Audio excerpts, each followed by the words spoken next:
Chapter 44.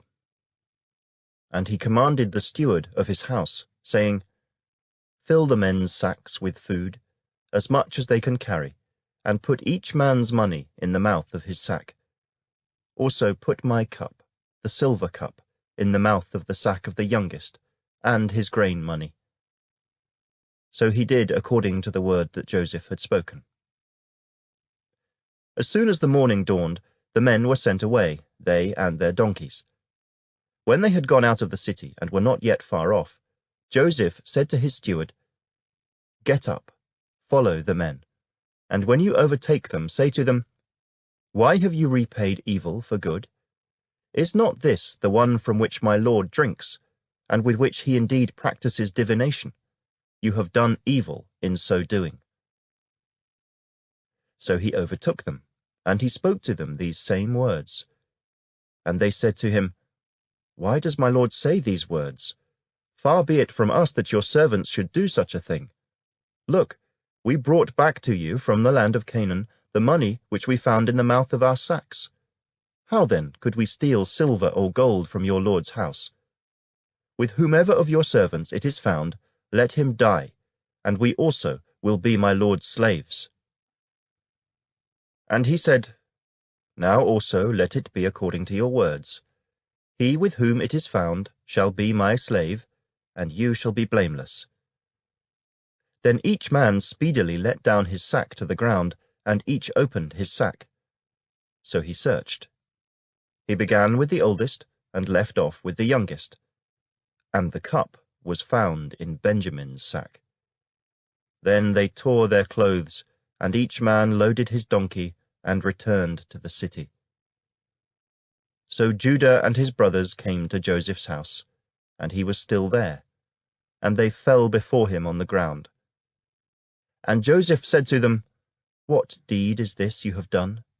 Did you not know that such a man as I can certainly practice divination? Then Judah said, What shall we say to my lord? What shall we speak? Or how shall we clear ourselves? God has found out the iniquity of your servants. Here we are, my Lord's slaves, both we and he also with whom the cup was found. But he said, Far be it from me that I should do so. The man in whose hand the cup was found, he shall be my slave. And as for you, go up in peace to your father. Then Judah came near to him and said, O my lord, please let your servant speak a word in my lord's hearing, and do not let your anger burn against your servant, for you are even like Pharaoh. My lord asked his servants, saying, Have you a father or a brother? And we said to my lord, We have a father, an old man, and a child of his old age who is young. His brother is dead, and he alone is left of his mother's children, and his father loves him. Then you said to your servants, Bring him down to me, that I may set my eyes on him. And we said to my lord, The lad cannot leave his father, for if he should leave his father would die. But you said to your servants, Unless your youngest brother comes down with you, you shall see my face no more. So it was, when we went up to your servant my father, that we told him the words of my lord.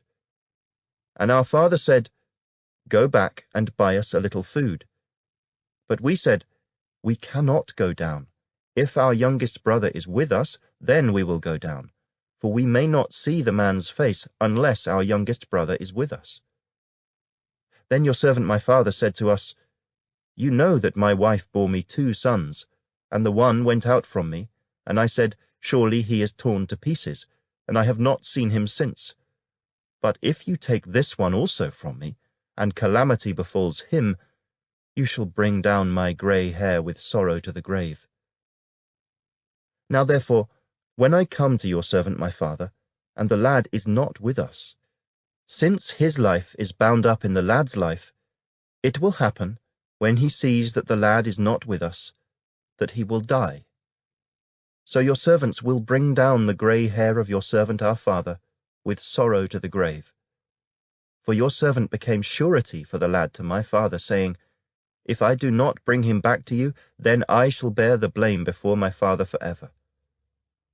Now therefore, please let your servant remain instead of the lad as a slave to my lord, and let the lad go up with his brothers.